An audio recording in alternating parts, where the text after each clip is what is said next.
Now, folks, very quickly, there was a Green Beret ordered discharged after he and his team leader, I'm reading from Fox News, body slammed an alleged Afghan child rapist, and they're speaking out against the Army's effort to punish him, and he wants to fight to stay in the service.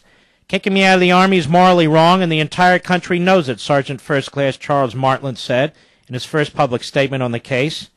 The detailed written statement requested by Representative Duncan Hunter was shared by the Congressman's office.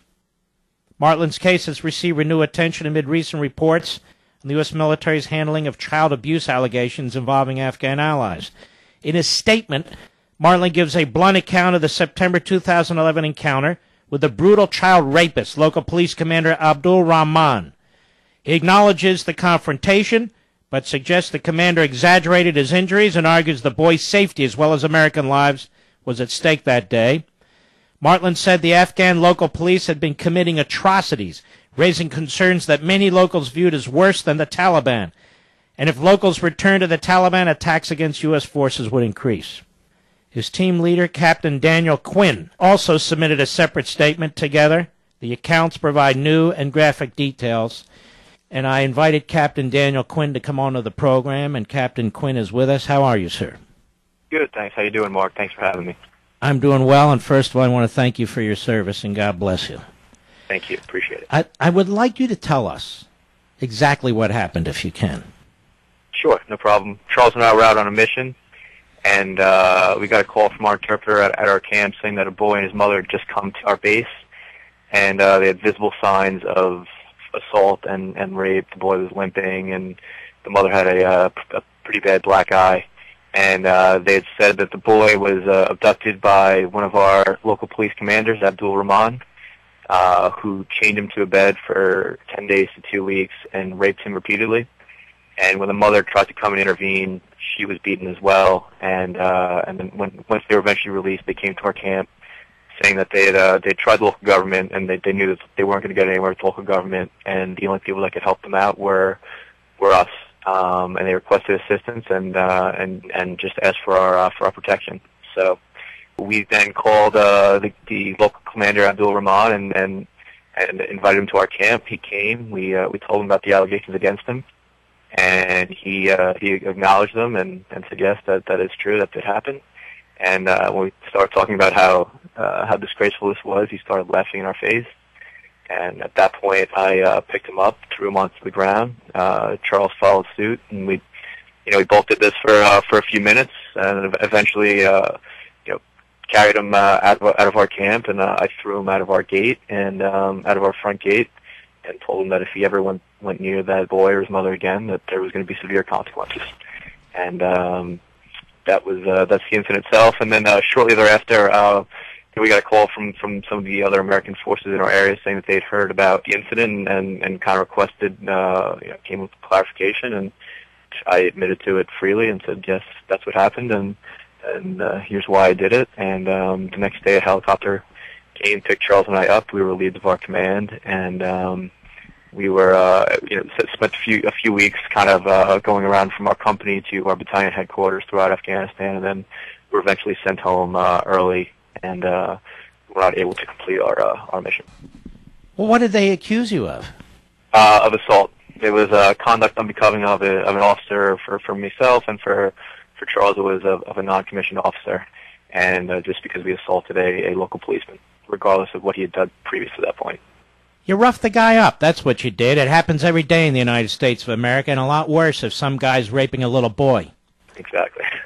And the fact is, a lot of this goes on, doesn't it? And you guys are told to stand down and pretend it's not happening. It does, yeah. This was the third or fourth instance of a sexual assault within our local police force. And as I said, like the worst instance previous to this one was one of our other commanders raped a 14-year-old girl when she was working in the fields. We brought it to the local provincial police, and they found him guilty, and he was sentenced to 1 day in jail. And then upon his release from jail, the girl, because she was no longer virgin and was now unsuitable to be married, was faced with either marrying the commander that raped her or of killing herself. So she chose to marry the guy that had raped her, and had to spend the rest of her life, living with a man that had brutally raped her. So we certainly didn't trust the Afghan local government to do the right thing, and our higher command said that we have to go. Everything has to be through the local police and local government and their judicial system, and we knew that had we done that, this boy and his mother would have been in severe trouble again, and couldn't just stand by and blame the local government. No, you're Americans. That's what Americans do. You're a red-blooded Yank. That's what we do. Some puke is molesting a boy, raping a boy.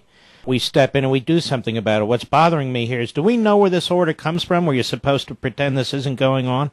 I don't know where it originated. I know that was coming down from our from our task force command.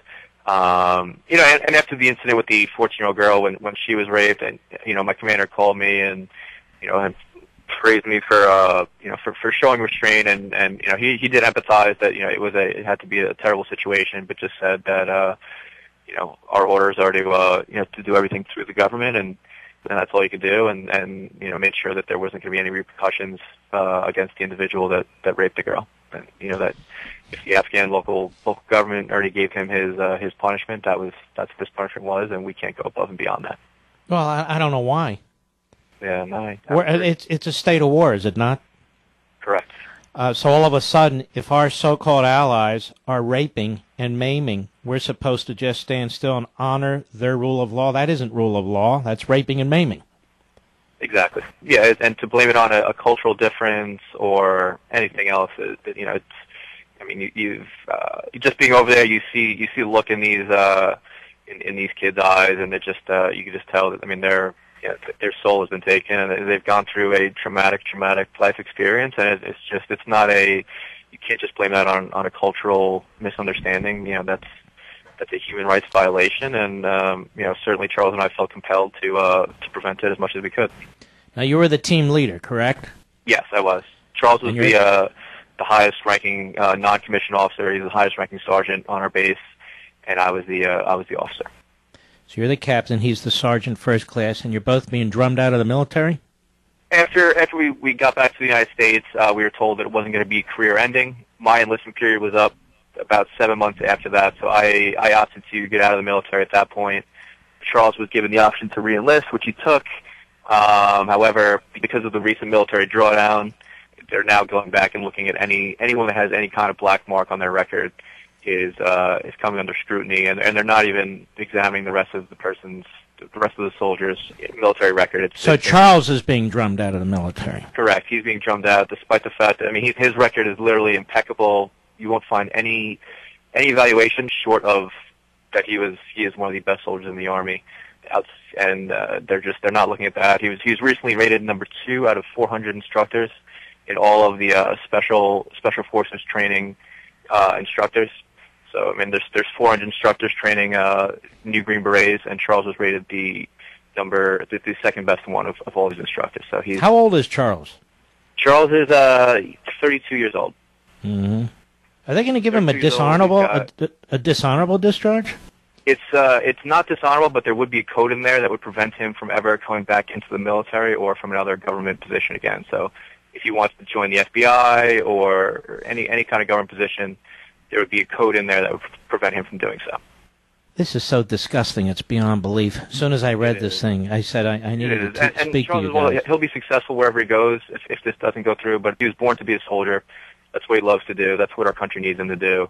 And that's why, we're just fighting to keep him in uniform and to keep him serving our country. And all he wants to do is continue to wear the uniform, continue to serve our country, and do the right thing. He's not asking for any kind of financial compensation or anything like that.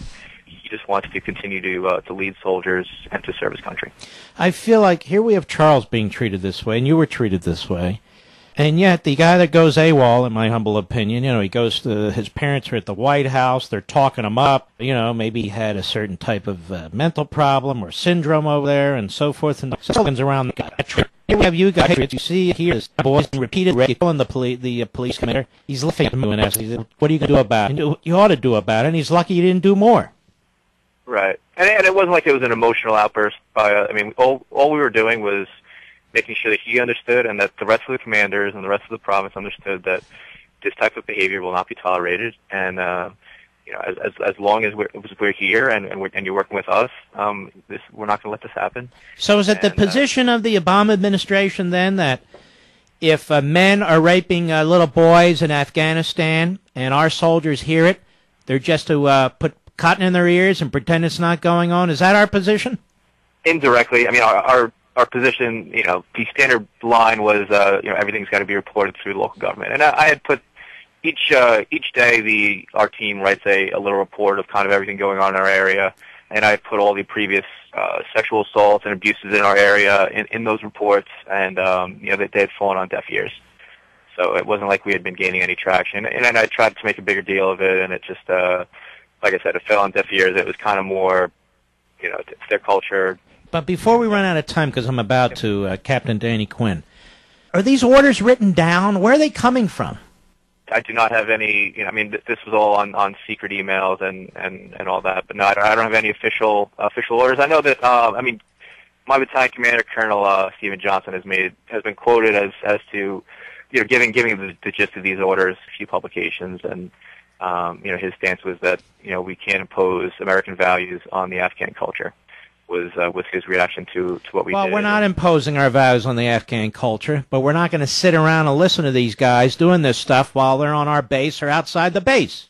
Exactly, yes. And we're not trying to change the culture. We're preventing them from committing human rights violations. That's some culture, by the way. Yeah. Anyway, Captain, you're retired now, correct? Yes, yeah, I'm out of the military now. I want to thank you for your service. I want to send you a copy of Plunder and Deceit. Not that that does anything for you. But I do want Mr. Producer, my producer, and you to exchange numbers. If there's anything I can do for Charles, because we're unable to contact him right now, you let us know. Okay. But you are a great spokesman for him. Okay. Thank you very much, Mark. I appreciate it. And the biggest thing you can do is just kind of keep the momentum on the story going and make sure your listeners, the best thing you can do is write your congressman. Work with Congressman Duncan Hunter is really taking the lead on this, and just keep the letters coming in. Like I've said, Charles and I really appreciate all the support that we've gotten on this issue, and we'll kind of keep the momentum on the powers that be to change the situation and keep Charles in uniform. Where are you from? From New York. Where are you now? Is that where you live in New York? Yes, yeah. I'm out in Bayshore on Long Island. Now, you need to move to a Republican part of the country and run for office. I don't know if I have that in me. Yeah, but you do, and we need you. And then you can really do something about this. God bless you. Thanks for your service, my friend. Thank you, Mark. I really appreciate it again. Thank you very much. All right, take care, and I'll be...